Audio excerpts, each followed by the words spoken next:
नमस्कार दोस्तों, आप सभी का स्वागत है हमारे YouTube चैनल मान्या लाल किताब रेमेडीज में। आज मैं आपके साथ बात करने जा रहा हूं सिंह राशि के बारे में और आज का मुख्य टॉपिक होगा 1 से लेकर 30 अप्रैल 2025 ग्रहों का जो बड़ा परिवर्तन इस महीने होगा उसका कैसा प्रभाव सिंह राशि के जातकों के ऊपर होगा।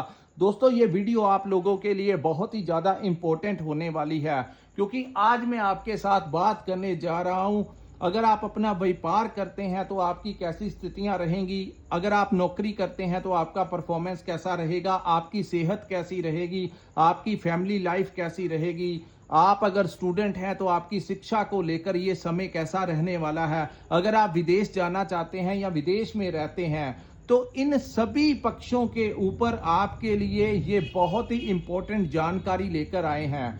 इस वीडियो को आपको अंत तक सुनना है क्योंकि इस वीडियो के माध्यम से मैं आप लोगों को समझाऊंगा कि ये जो समय होगा अप्रैल 2025 का, इस महीने को आपने किस प्रकार से मैनेज करना है, कौन कौन से लाभ आपको ये टाइम दे सकता है और किन चीजों से आपको थोड़ा सा बचाव करके चलना है।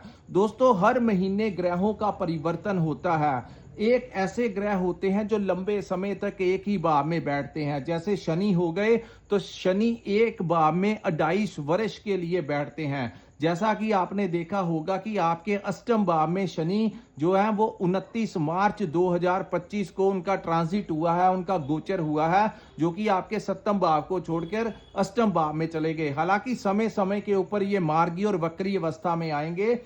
उसके बाद राहु और केतु जो है वो 1.5 वर्ष तक एक ही भाव में बैठते हैं। देवगुरु बृहस्पति 1 वर्ष के लिए एक भाव में बैठते हैं। लेकिन कुछ ऐसे ग्रह होते हैं जिनके कारण हम हर महीने आपके लिए मासिक राशिफल लेकर आते हैं। उसका मुख्य कारण होता है कि जो ग्रहों का राजा सूर्य जिसको ग्रहों का राजा कहा जाता है, रेपुटेशन का कारक कहा जाता है, सरकार का कारक कहा जाता है, और सिंह राशि के स्वामी भी वो हैं, उनका गोचर बहुत ज्यादा इंपॉर्टेंट देखने को मिलता है। लेकिन ये महीना बहुत बड़े परिवर्तन के साथ होगा क्योंकि इस महीने ग्रहों की कुछ ऐसी युतियां सिंह राशि के जातकों के लिए बनी है। दोस्तों, इस महीने की 14 अप्रैल 2025 तक आपकी राशि के अष्टम भाव में पंच महायोग का निर्माण हुआ है। इस समय का आप लोगों को किस प्रकार से लाभ मिल सकता है? हालांकि वैदिक ज्योतिष के अनुसार अष्टम भाव में कोई भी ग्रह बैठ जाए तो उसको मृत्यु तुल्य कष्ट के समान कहा जाता है। लेकिन ये भी एक सच्चाई है कि अष्टम भाव में जब ग्रहों की युतियां बनती हैं या अष्टम भाव में आए हुए ग्रह की महादशा या अंतरदशा आती है तो ऐसे में रहस्यमय तरीके से कोई ना कोई रास्ता उन लोगों के लिए खुल जाता है। और आपने एक नाम सुना होगा श्री रजनीश ओशो का, जिनको भारत ही क्या पूरे विश्व भर में लोग जानते हैं। लाखों करोड़ों उनके फॉलोअर्स हैं।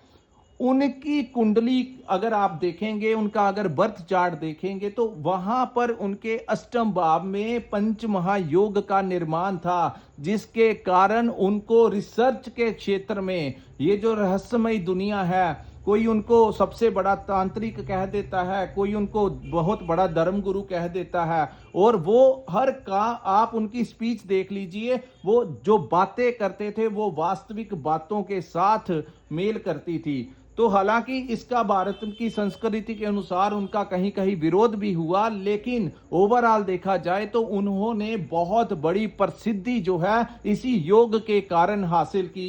इसी योग ने उनको कहीं का कहीं लेकर खड़ा किया। एक साधारण से परिवार में जन्म लेकर वो कहीं के कहीं पहुंच गए। तो ये सेम ज्योति जो है आप लोगों के अष्टम भाव में बनेगी और 15 अप्रैल मिडल ऑफ द मंथ तक किसी भी प्रकार से सिंह राशि के जातक अगर प्रयास करेंगे तो उनको कोई ना कोई रास्ता इस समय मिल सकता है।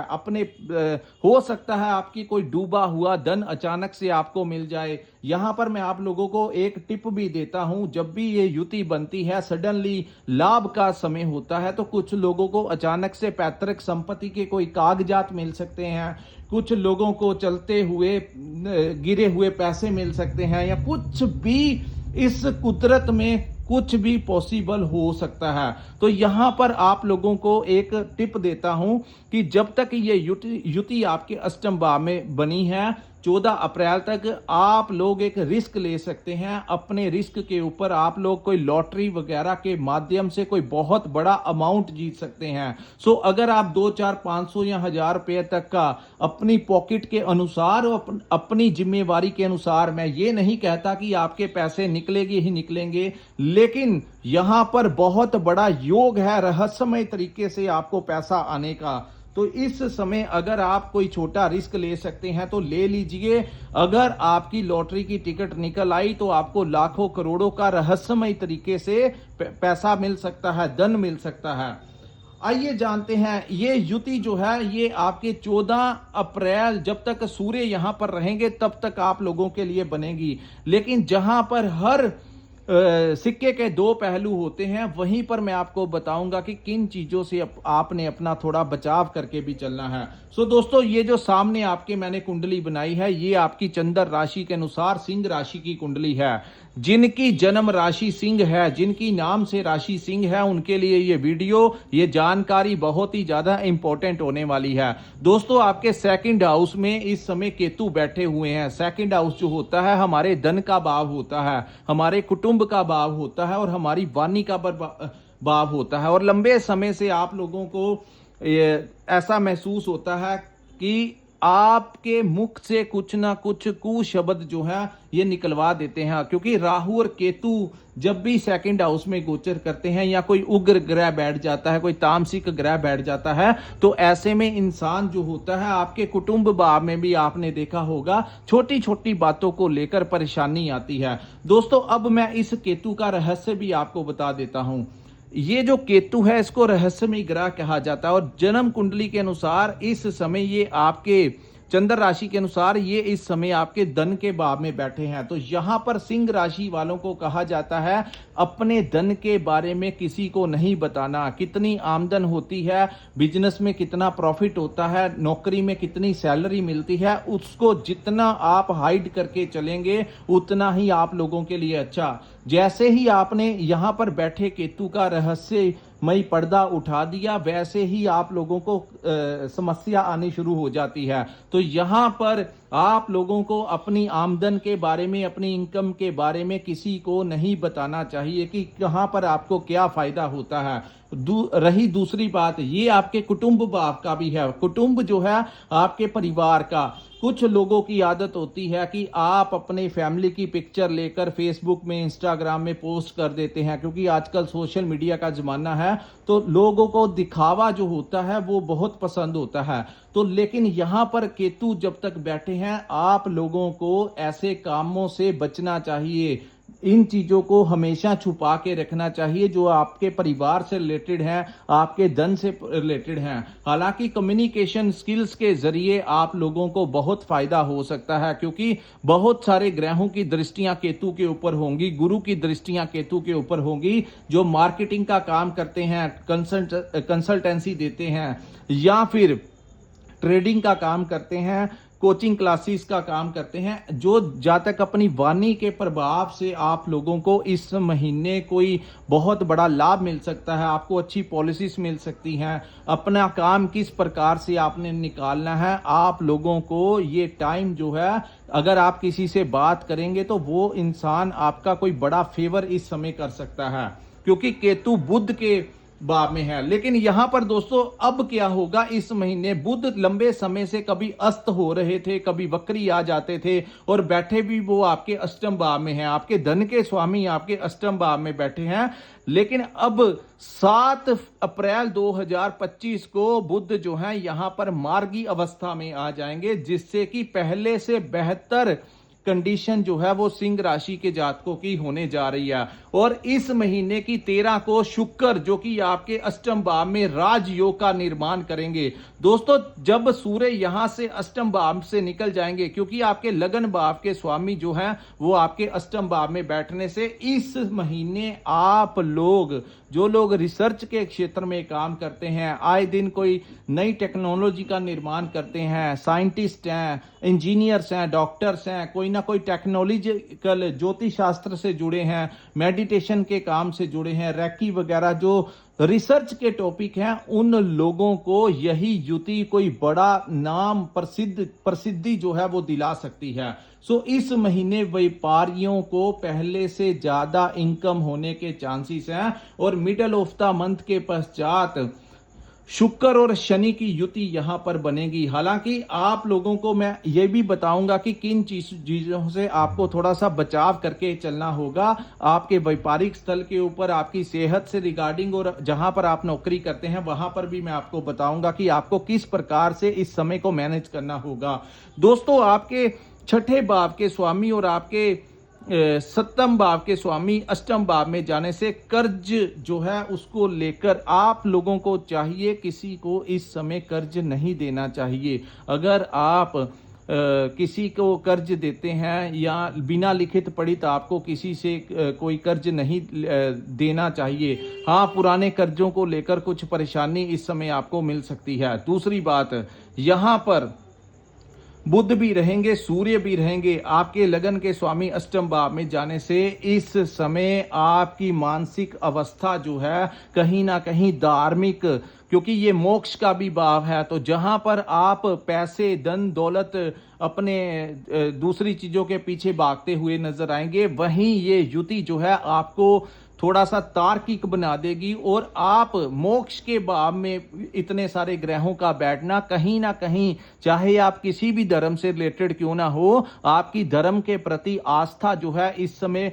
बढ़ती हुई नजर आएगी। जो लोग रिद्धि सिद्धि वगैरह तंत्र विद्या से जुड़े हुए हैं उन लोगों को ये युति जो पंच महायोग की युति बनी हुई है, इतने सारे ग्रह अष्टम भाव में बैठना कहीं ना कहीं आप लोगों को उन चीजों से भी लाभ दिला सकती है। डिवाइन पावर जो है उसके संपर्क में आप बहुत ही जल्द आ सकते हैं, किसी तांत्रिक के संपर्क में आ सकते हैं, किसी बड़े धर्म गुरु के साथ आपका मेल हो सकता है। धर्म से चीजें जो जुड़ी हुई हैं उनके साथ आपका मेल मिलाप अप्रैल के महीने होने की संभावना है, चाहे आप अपने किसी दोस्त के साथ मिल जाएं। लेकिन यहां पर एक चीज का आपको ध्यान रखना है, क्योंकि बुध जो है अष्टम भाव में बैठे हैं, तो किसी भी डॉक्यूमेंट्स के ऊपर बिना देखे साइन नहीं करने। इस महीने आपको इंतजार करना होगा, क्योंकि बुध जो है वो मीन राशि में बैठे हुए हैं और आपके अष्टम भाव में बैठे हुए हैं, जिसके कारण आप लोग कोई भी ऐसा काम जो दस्तावेज से सिग्नेचर के साथ रिलेटेड हो, कोई भी ऐसा एग्रीमेंट हो, कोई भी ऐसे कागजात हो जहां पर आपके सिग्नेचर हो, बिना पढ़े लिखे विचार करके आप लोगों को ऐसे दस्तावेज पर साइन नहीं करना चाहिए। इन चीजों को आपको पोस्टपोन करना होगा। अगर आप लोग ये बहुत ही ज्यादा जरूरी आपको करना पड़ जाए तो किसी विद्वान से आपको सलाह मशवरा कर लेना चाहिए और अच्छे से उन कागजों की जांच पड़ताल करके, चाहे वो प्रॉपर्टी से रिलेटेड हो, चाहे वो आपके पढ़ाई से रिलेटेड हो, कि किसी ना किसी प्रकार से आप लोगों को सोच समझ कर ही ऐसे कार्य करने चाहिए।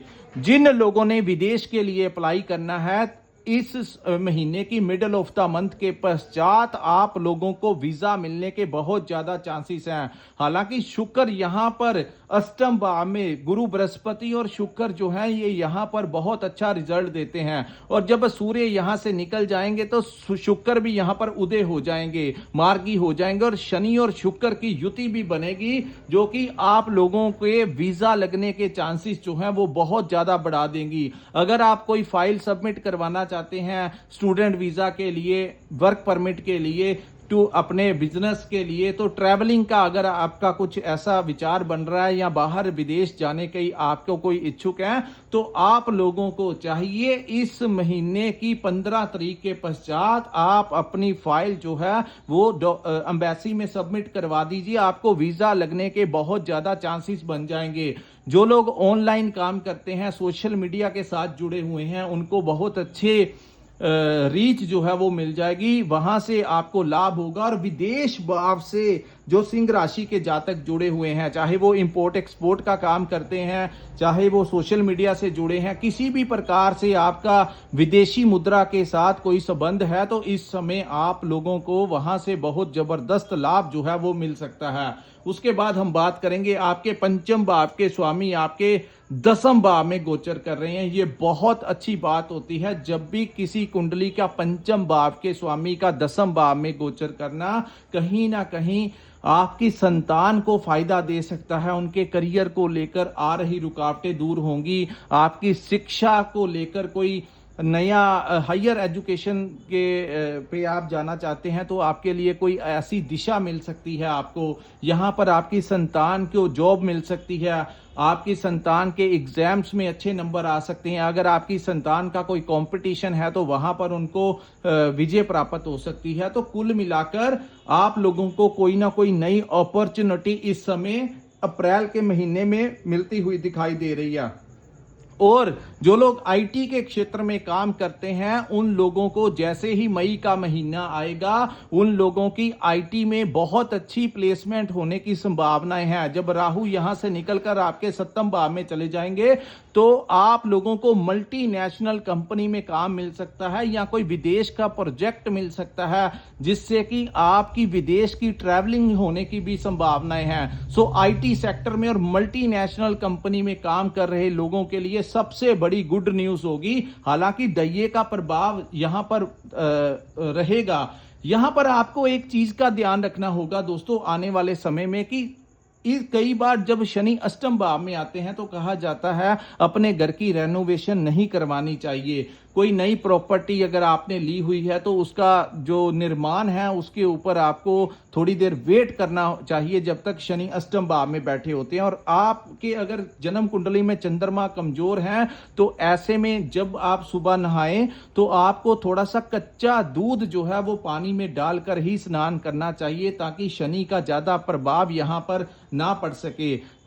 आपको ऐसा अगर महसूस होगा कि आपके जो शूज हैं या आपके जो स्लीपर्स हैं वो टूट रहे हैं, उनको कुछ ना कुछ हो रहा है, तो तुरंत उसको रिप्लेस करवा दीजिए। वो अपने घर पर नहीं रखने, या तो उसकी मुरम्मत करवा लीजिए, उनको ठीक करवा लीजिए, या फिर उनको आप बाहर फेंक दीजिए और तुरंत नए ले आइए। अगर किसी के ऊपर शनि की महादशा या अंतरदशा का प्रभाव होगा तो ऐसी स्थितियां सिंह राशि के जातकों के लिए आने वाले समय में पैदा हो सकती हैं। तो उससे बचने के लिए ये जो मैंने आपको उपाय दिए हैं, जो टिप्स दिए हैं, ये आपके काम आएंगे और आपके इसका नेगेटिव जो एनर्जी होगी उसका प्रभाव कम हो जाएगा। और सप्तम भाव में राहु जब आ जाएगा तो आप लोगों को व्यापार में कोई बड़ी डील मिल सकती है।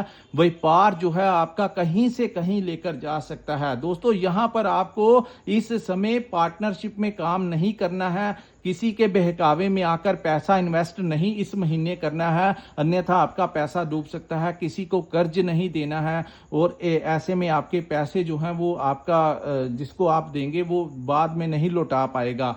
तो आप लोगों को इस समय आने वाले समय में अपने आप के ऊपर ध्यान देना होगा, अपनी मेहनत के ऊपर ध्यान देना होगा। और इस महीने किसी बॉस के साथ या कोई ऐसा काम नहीं करना जिससे आपके बॉस को अगर कोई बात होती है तो गुस्से में आकर कुछ ऐसा नहीं कहना। और जो लोग सरकारी नौकरी करते हैं उन लोगों को अगर कोई रिश्वत देने की कोशिश करे, क्योंकि सूर्य जो है वो अष्टम भाव में बैठे रहेंगे और कुछ पापी ग्रहों के साथ उनका बैठना कहीं ना कहीं 15 तारीख तक आप लोगों को थोड़ा सा ये कोई ऐसा रिस्क वाला काम नहीं करना है जिससे आपकी रेपुटेशन के ऊपर आंच आ जाए। पैसा जो है वो जिंदगी में आता जाता रहता है, लेकिन सूर्य का कहीं ना कहीं अष्टम भाव में सबसे बड़ा दुष्प्रभाव ये होता है कि अन्य चीजों से आपको फायदा मिल सकता है, लेकिन अपने पिता के साथ उनकी हेल्थ का ध्यान रखना है। पिता के साथ विवाद इस महीने नहीं करना है, क्योंकि इसके बाद सूर्य जो है 9th भाव में चले जाएंगे जो कि पिता का भाव होता है। यहां पर सूर्य अपनी तेज अग्नि से, हालांकि इस महीने आपके पिता के मेडिकल ट्रीटमेंट के ऊपर भी आपका खर्च करवा सकते हैं। और आपको अपनी पति पत्नी में आपस में कुछ भी बात होती है तो उन चीजों को इशू नहीं बनाना है। थोड़ा सा आप लोगों को धैर्य रखकर चलना है। कई बार ऐसी ग्रहों की स्थितियां बन जाती हैं जो कि पति पत्नी में वाद विवाद का कारण बन जाती हैं। अगर आप बिजनेस में पार्टनरशिप में पुराना काम कर रहे हैं तो वहां पर भी आपको ऐसा महसूस होगा कि आपका पार्टनर कहीं ना कहीं आपके साथ कुछ डिसऑनेस्टी कर रहा है, कुछ छिपा रहा है। तो ऐसी स्थितियां आपकी आएंगी। और शनि जब अष्टम भाव में जाते हैं तो सबसे बड़ी बात यह होती है कि इंसान इतना ईगो में आ जाता है कि वो किसी को बुद्धिमान नहीं समझता। उसको ऐसा लगता है कि मेरे से ज्यादा बुद्धिमान कोई नहीं है, जिसके कारण वो कहीं ना कहीं चोट खा लेता है। तो यहां पर अगर आपको कोई आपका मित्र, दोस्त, कोई बड़ा आपको कोई राय दे तो उसको शांति के साथ सुनना है, समझना है और फिर ही आगे बढ़ना है। कहीं अपनी बुद्धि के साथ कोई बड़ा इन्वेस्टमेंट नहीं करना है, कुछ नौकरी नहीं छोड़नी है, गुस्सा नहीं करना है, लालच नहीं करना है, किसी को कर्ज नहीं देना है। और आपको अपनी हेल्थ का ध्यान रखना होगा, खास करके उन लोगों के लिए जिनको कोई ना कोई स्वास्थ्य से रिलेटेड समस्याएं रहती हैं। उन लोगों को इस समय अपने खान पीन का और अपनी डाइट का ध्यान रखना है और टाइमली जो है मेडिकल ट्रीटमेंट, अपने चेकअप जो करवाना होता है, उसके ऊपर किसी भी प्रकार की आपको लापरवाही यूज नहीं करनी है। उसके बाद दोस्तों, सूर्य जब 9th हाउस में आएंगे तो अपने पिता से विवाद नहीं करना है। हाँ कि आपके भाग्य के लिए कोई आपके भाग्य में कोई रास्ता नया खुल सकता है। आपके काफी काम जो है धीरे धीरे बनने लगेंगे मिडिल ऑफ द मंथ के पश्चात। लेकिन पिता के साथ विवाद नहीं करना और अपने गुरुओं के साथ, गुरु वो जहां पर आप शिक्षा प्राप्त करते हैं, गुरु वो भी होते हैं जो आध्यात्मिक गुरु होते हैं। गुरु जहां से हम काम सीखते हैं, ट्रेनिंग लेते हैं, वो सारे हमारे गुरु होते हैं। तो कहीं ना कहीं सूर्य अग्नि तत्व के ग्रह होने के कारण उस भाव को जहां आपको लाभ देंगे, लेकिन वहां से कोई ना कोई मनमुटाव भी करवा सकते हैं। तो कोई भी बात होती है, अपने पिता से बहस नहीं करनी है, अपने गुरुओं का आदर सत्कार आपको करना होगा, ताकि यहां पर आपके भाग्य में बैठे सूर्य आपका कोई नुकसान ना कर सकें। उसके बाद हम बात करते हैं गुरु की। गुरु आपके 10वें भाव में रहेंगे तो किसी के फटे में टांग नहीं उड़ानी है, अपने कार्यों की तरफ लगे रहना है। और यहां पर कहा जाता है दोस्तों, हमारा एक्सपीरियंस है, जब भी 10वें भाव में गुरु आते हैं तो ज्यादा किसी के फटे में टांग नहीं डानी, किसी की लड़ाई झगड़ा होता है तो वहां पर पास नहीं जाना, क्योंकि शनि अब आपकी अष्टम भाव में चले गए हैं और ऊपर से गुरु 10वें भाव में बैठे हैं जो कि शनि का भाव है। यहां पर जैसे ही हम किसी के फटे में टांग अड़ाते हैं, किसी की लड़ाई झगड़े में इंटरफेयर करते हैं, या हम ज्यादा धार्मिक प्रवृत्ति करते हैं, वहां पर कुछ ना कुछ प्रॉब्लम होती है। आप इस समय अगर पूजा पाठ करना है तो सुबह से लेकर सूर्य अस्त से पहले पहले आप अपना जाप वगैरह कर सकते हैं। लेकिन जब अंधेरे का समय होगा तो आपको थोड़ा ध्यान देना होगा। अगर कुछ ऐसा होता है, ऐसा हो रहा है कि आप जैसे ही धार्मिक कार्य करते हैं कुछ ना कुछ दिक्कत आ रही है, क्योंकि गुरु 12 मई 2025 तक यहां पर प्लेस रहेंगे। उसके पश्चात गुरु यहां को छोड़कर 11th हाउस में आ जाएंगे। सो जब तक यहां पर रहेंगे, आपको अगर आप धार्मिक स्थान पर जाते भी हो तो अपना माथा जो होता है वो जमीन पर लगाने से थोड़ा सा अपना बचाव करें, ताकि आपको कोई बड़ी दिक्कत या परेशानी घर परिवार में या पैसे के मामले में, हेल्थ के मामले में, इन चीज़ों से रिलेटेड आपको ज़्यादा परेशानी ना आए। हालांकि कुछ लोगों को ये चीज़ें सुनने में दिक्कत आएगी, उनको कड़वी लगेंगी, लेकिन हर एक का अपना देखने का स्टाइल होता है, हर एक का अपना एक्सपीरियंस उसको लाइफ में मिलता है। हमारी स्टडी के अनुसार जब भी गुरु यहाँ पर बैठते हैं तो इन चीज़ों से थोड़ा सा परहेज करना ही बेहतर होगा। उसके बाद बात करेंगे मंगल ग्रह के बारे में। दोस्तों, मंगल जो है वो 3 अप्रैल 2025 को आपके 11th हाउस को छोड़कर 12th हाउस में चले जाएंगे, जो कि इररेलीवेंट खर्चे जो हैं आपके दर्शा सकते हैं। यहां पर मंगल के बैठने से आपको यात्राओं से बचना होगा। जितनी यात्रा कम करेंगे उतना अच्छा है। दोस्तों मित्रों के साथ कोई लंबा टूर नहीं बनाना है इस महीने, अन्यथा चोट वगैरह लग सकती है। लेकिन यहां पर बैठे मंगल का सबसे बड़ा फायदा यह होगा कि जब भी मंगल यहां पर बैठते हैं तो अष्टम में बैठे राहु का दुष्प्रभाव खत्म कर देते हैं। इस महीने सिंह राशि के जातक 3 तारीख के पश्चात आपको महसूस होगा कि जैसे ही आप सोने के लिए जाते हो तुरंत ही आपको नींद आ जाएगी। जितनी मर्जी परेशानी आपके दिमाग में चल रही हो, किसी भी प्रकार की हो, लेकिन नींद जो है इस महीने आपको बहुत ही अच्छी आएगी। अगर ऐसा होगा तो नीचे कमेंट करके बता देना। ये हमारे अध्ययन का एक हिस्सा होता है। जब ऐसी स्थितियां बनती हैं और आप लोग नीचे कमेंट करके बताते हो तो ऐसा हमारे साथ हो रहा है या आपको ऐसा महसूस होता है, तो ये हमारी इस पार्ट ऑफ आवर स्टडी। तो दोस्तों ये था सिंह राशि वालों के लिए 1 से लेकर 30 अप्रैल 2025 का राशिफल। अगर ये वीडियो आपको अच्छा लगा हो तो कृपया इस वीडियो को लाइक कीजिए, हमारे चैनल को सब्सक्राइब कीजिए, नीचे कमेंट सेक्शन में कमेंट करके जरूर बताइए कि आपको ये वीडियो कैसा लगा। और जिन्होंने अपनी कुंडली का विश्लेषण करवाना होगा, स्क्रीन के ऊपर जो नंबर दिया है वहां पर आप हमारे साथ संपर्क करके अपनी कुंडली का पूर्ण विश्लेषण करवा सकते हैं। इसी के साथ इस वीडियो को मैं विराम लगाता हूं। नमस्कार, जय माता दी।